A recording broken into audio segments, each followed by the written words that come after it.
The fluorescent lights buzzed overhead, casting a sterile glow across the hospital room where Emily sat, her body slumped in a plastic chair that dug into her spine. The steady beep beep beep of her 10-year-old son's heart monitor filled the silence. A cruel metronome keeping time with her fear. Noah lay motionless under the thin white sheets. His small face pale, almost translucent, under the weight of sedatives.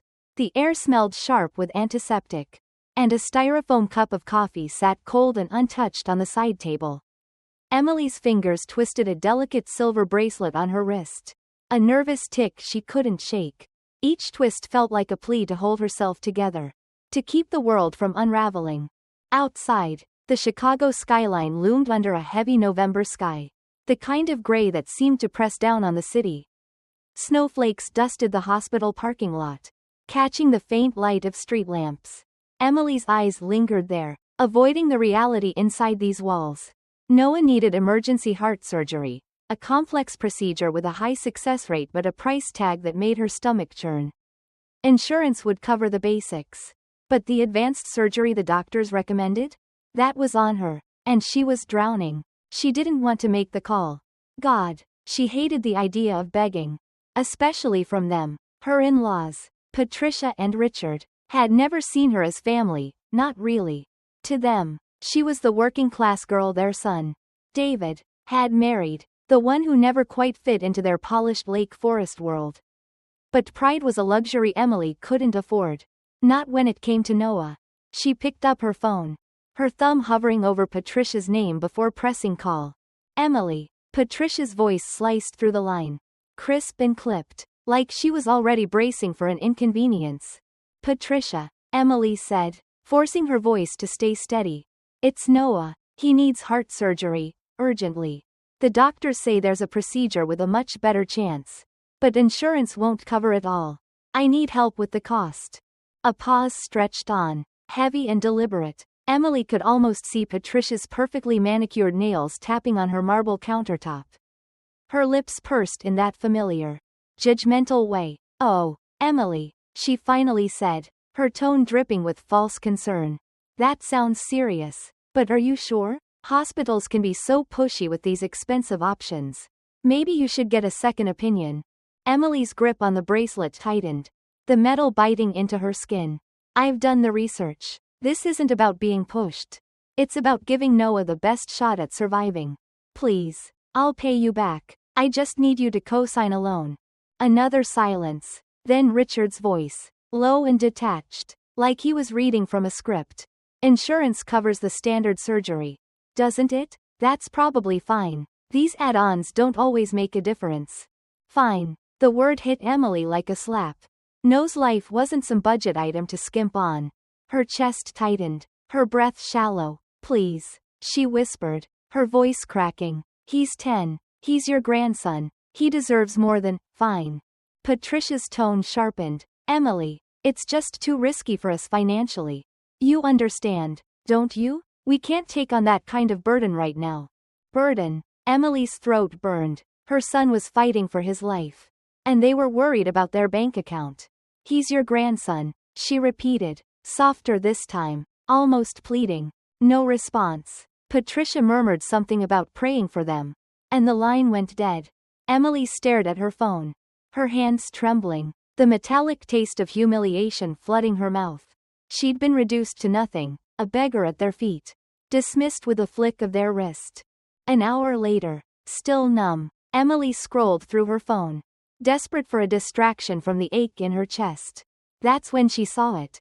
Patricia's latest Instagram post. Family is forever. The caption read, paired with a photo of her and Richard at O'Hare Airport, beaming beside a stack of Louis Vuitton luggage. The location tag glowed in bold, Maui. Emily's breath caught. It wasn't that they couldn't help. They didn't want to. They'd chosen a $50 vacation over their grandson's life. And they had the gall to call it family. Her fingers clenched around the bracelet. Knuckles white. Never again, she whispered, the words a vow to herself. To Noah, to the future she'd fight for. The hospital room was dark now.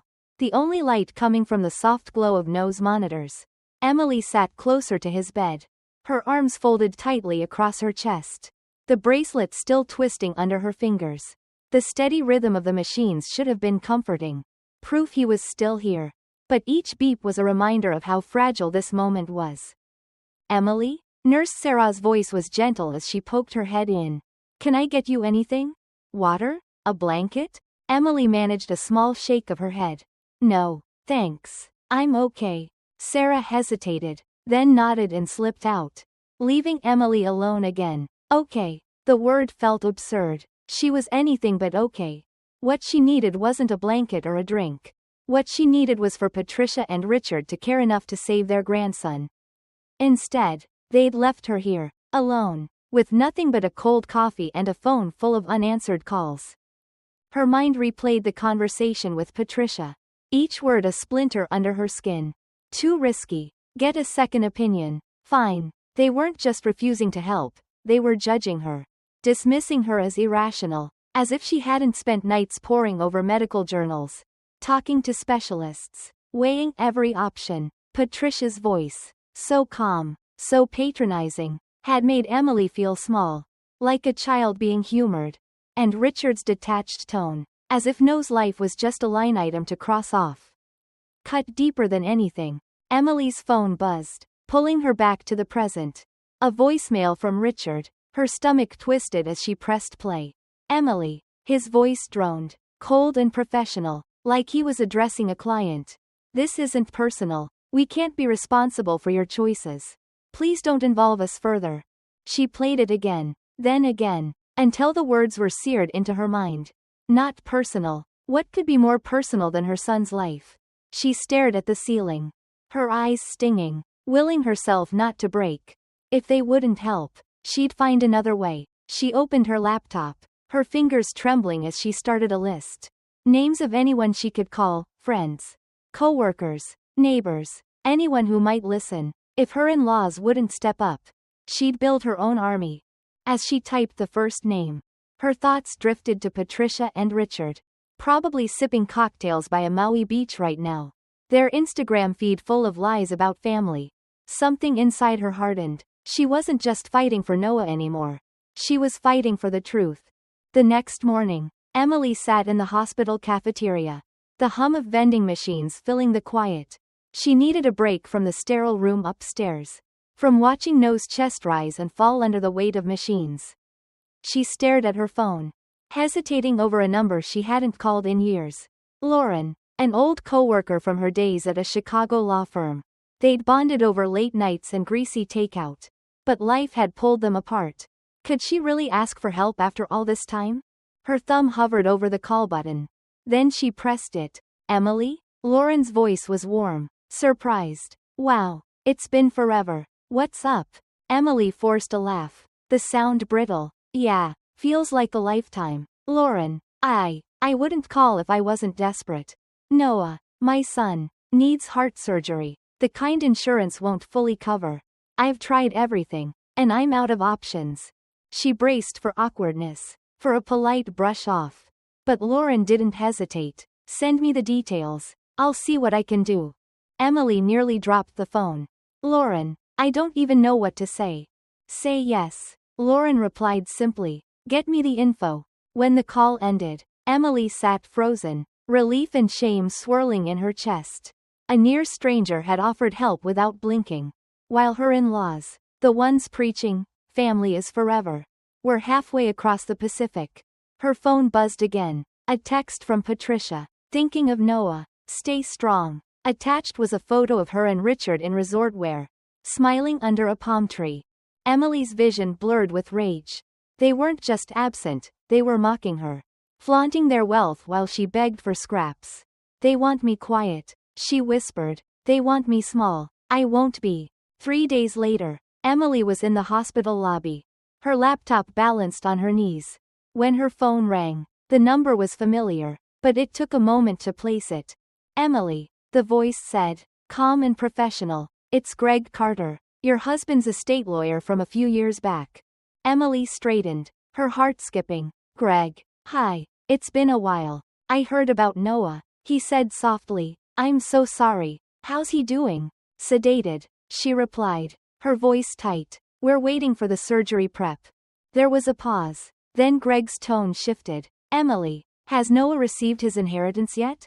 Her stomach dropped. His what? His inheritance. Greg repeated. From his grandfather's trust. It was set up for medical expenses.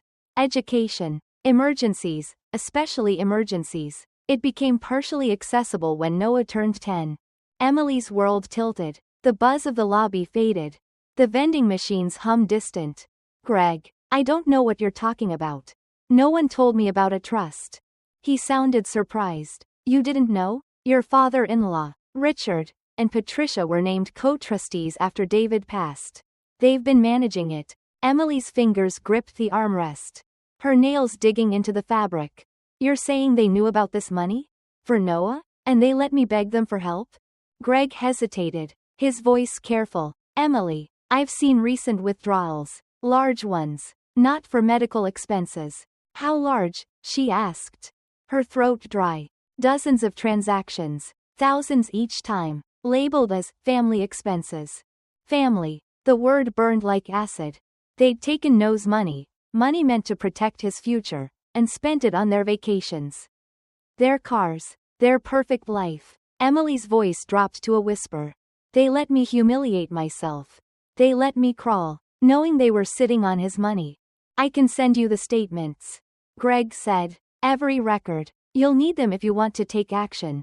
Send them, Emily said, her voice steady now, a new fire kindling inside her. Every single one. That night, Emily sat on her worn couch in her small Chicago apartment, surrounded by Noah's old toys and framed photos of his gap-toothed grin. The air smelled faintly of the lavender candle she'd lit to calm her nerves. But it wasn't working. She opened her laptop. Greg's email waiting with attachments. Bank statements.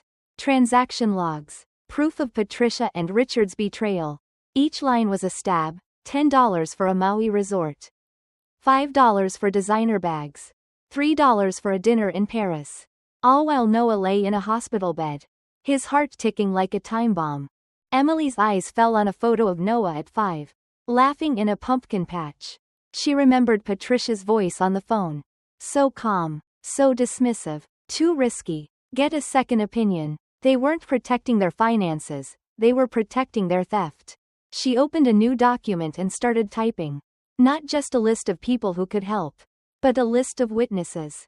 Friends. Neighbors. Patricia and Richard's country club buddies who thought they were saints.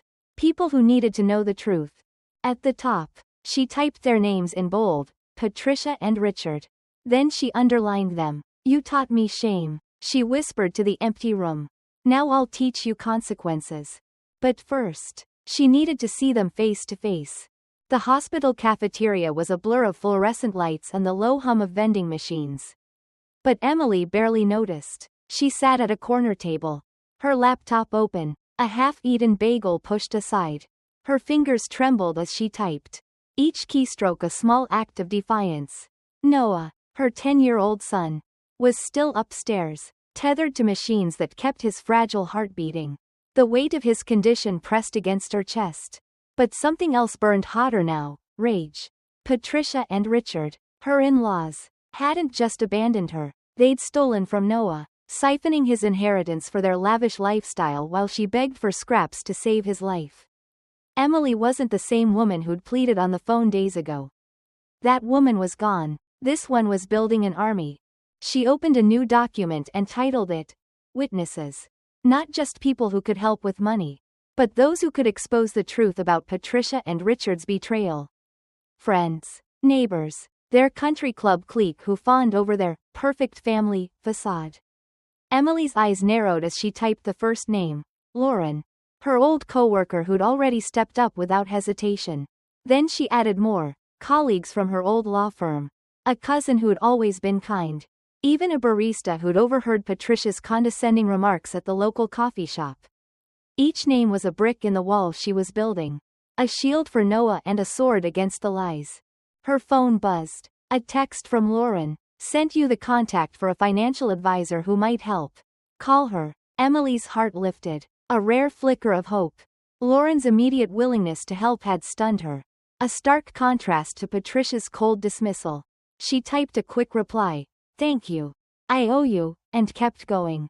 The list grew longer, her fingers moving faster, fueled by a clarity she hadn't felt in weeks.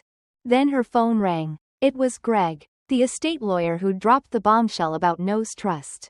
Emily, he said, his voice steady but urgent. I've got the statements. They're worse than I thought. Thousands spent on private jet rentals. A new Tesla, even a custom dining table from Italy. All labeled as family expenses. I'm emailing them now. Emily's jaw tightened. Send them. And Greg? I want to meet them. Face to face. There was a pause. You sure? They're not going to make this easy. I don't want easy, she said, her voice low. I want justice. 2 days later, Emily stood in the driveway of Patricia and Richard's Lake Forest mansion.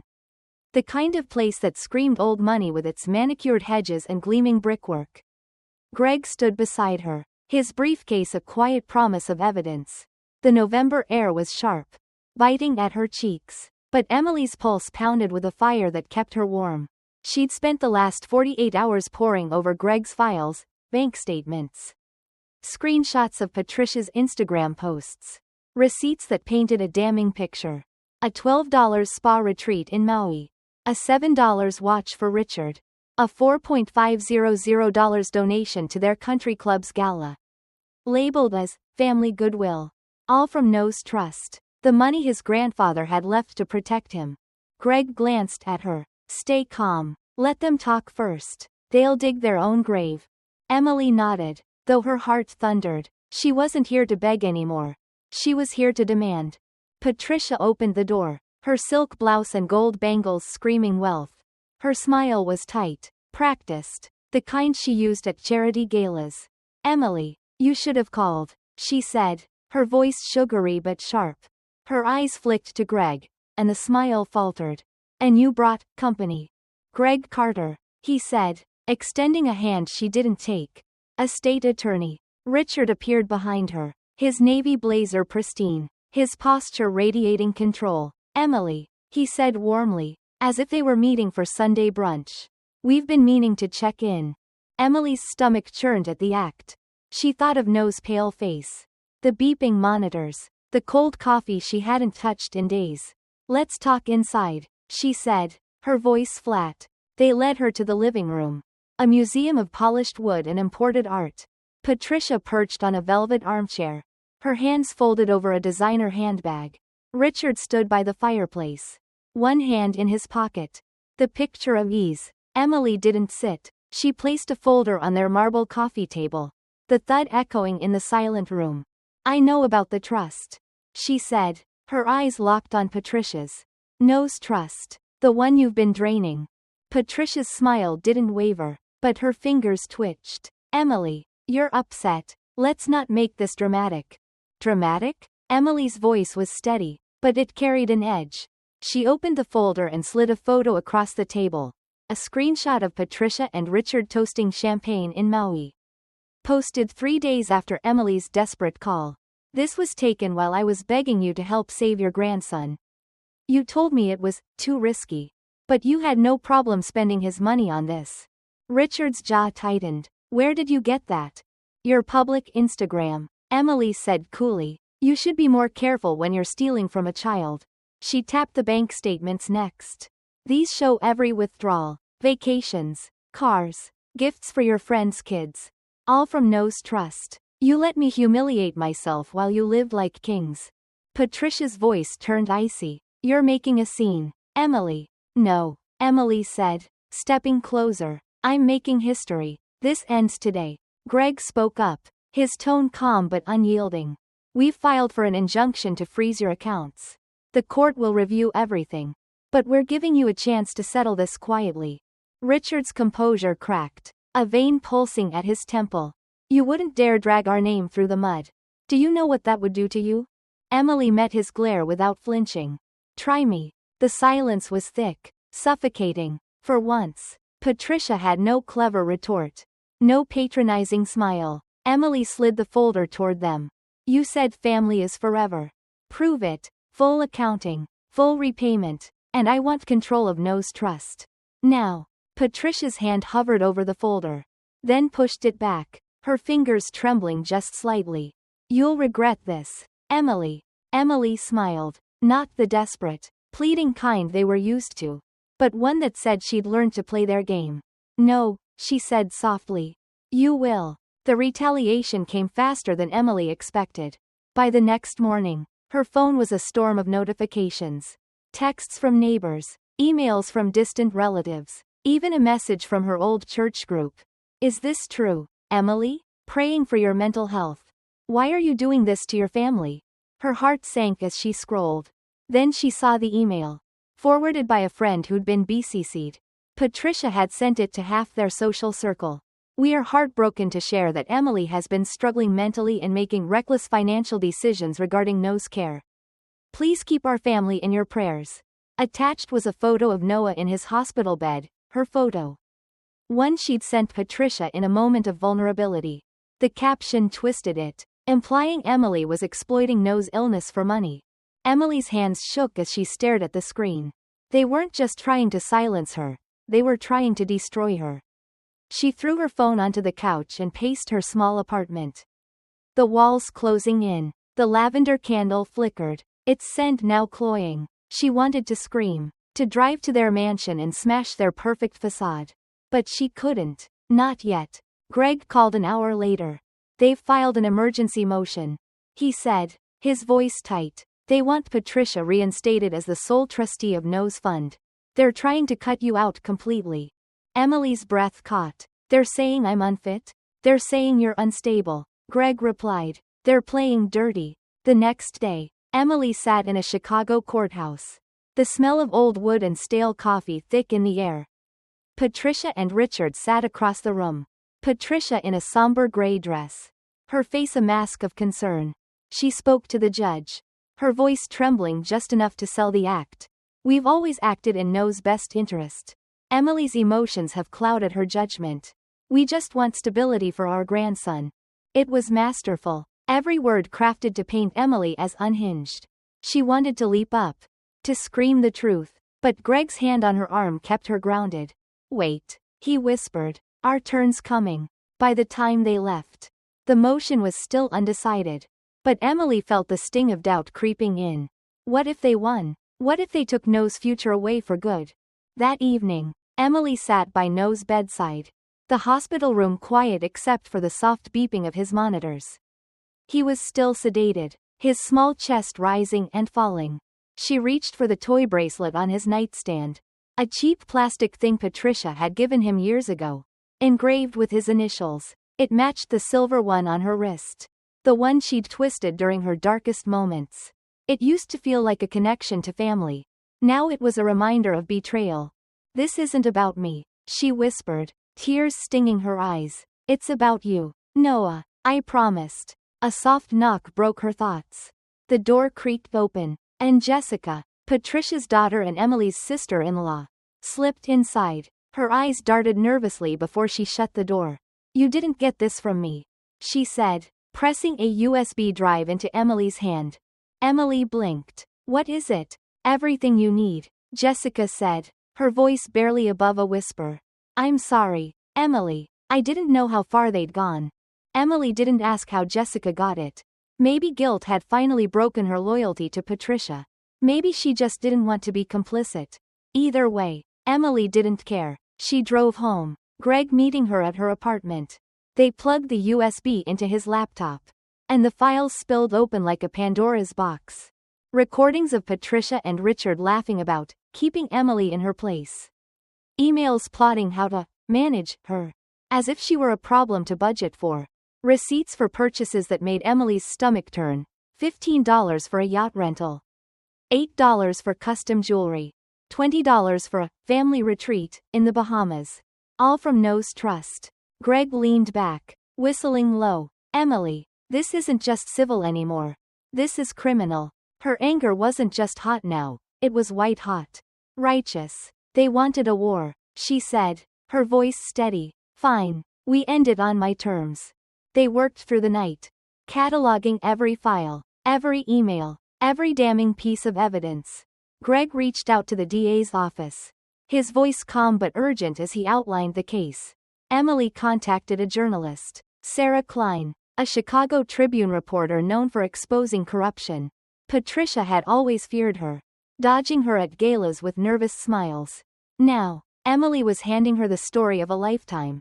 By midnight, the plan was set. Sarah had everything: copies of the recordings, the receipts, the emails. "This goes live tomorrow," she told Emily over the phone. "Are you ready for what comes next?" Emily glanced at a photo of Noah on her coffee table, his smile wide and unguarded. "I've been ready," she said. The next morning, Emily woke to a quiet that felt too fragile to last. Her phone buzzed relentlessly, notifications piling up. She unlocked it and saw the headline splashed across the Tribune's website: Lake Forest philanthropists accused of embezzling grandson's trust fund. Sarah hadn't held back. Every detail was there: the Maui trips, the Tesla, the smug emails about managing Emily. The comments section was a wildfire. "Disgusting. Family is forever? What a joke. How could they do this to a kid?" By noon, her phone was ringing off the hook. Reporters, neighbors, former friends of Patricia's who'd once called her a saint. Now they were calling for answers. Greg called that afternoon. "They've been subpoenaed," he said. "Fraud. Mismanagement. The DA's building a criminal case. Their accounts are frozen." Emily sat in silence, letting the words sink in. For once, Patricia and Richard weren't controlling the narrative. She was. The courthouse smelled of polished wood and bitter coffee. But to Emily, it felt like victory. Patricia and Richard sat at the defense table, their posture still defiant, though Patricia's face was drawn, her eyes hollow. The judge's voice was sharp, cutting through their lawyers' pleas for leniency. "This court finds Emily to be reinstated as the rightful trustee of Noah's trust. The defendants are ordered to pay damages for their deliberate mismanagement of funds." Patricia's lawyer tried to spin it, painting them as misguided grandparents. The judge shut it down. This wasn't a misunderstanding. It was theft. When Patricia finally glanced at Emily, her eyes burned with resentment. Emily didn't look away. For years, Patricia had thrived on her silence, her need to keep the peace. Not anymore. After court, Emily drove to the hospital. Noah was awake, propped up in bed, a hint of color back in his cheeks. A cartoon flickered on the TV, but his eyes found hers. "Mom," he said softly, "you kept your promise, didn't you?" She swallowed hard, forcing a smile. "I did, buddy." She picked up the toy bracelet from his nightstand and tucked it into her purse. "This isn't just a promise anymore," she told him. "It's our new start." That evening, Greg called with the final blow. They took a plea deal: community service, restitution, and their reputations in tatters. "It's over." Minutes later, a text from Patricia lit up her phone. "Hope you're proud. You've destroyed this family." Emily stared at it, then deleted it without replying. She wasn't their scapegoat anymore. She was free. As she stepped out of the hospital the next morning, the Chicago sky was heavy with the promise of snow. Emily stood there, breathing in the cold air, feeling lighter than she had in months. Family wasn't about Instagram captions or designer luggage. It was Noah's smile, his hand in hers, the future she'd fought for. And she'd won.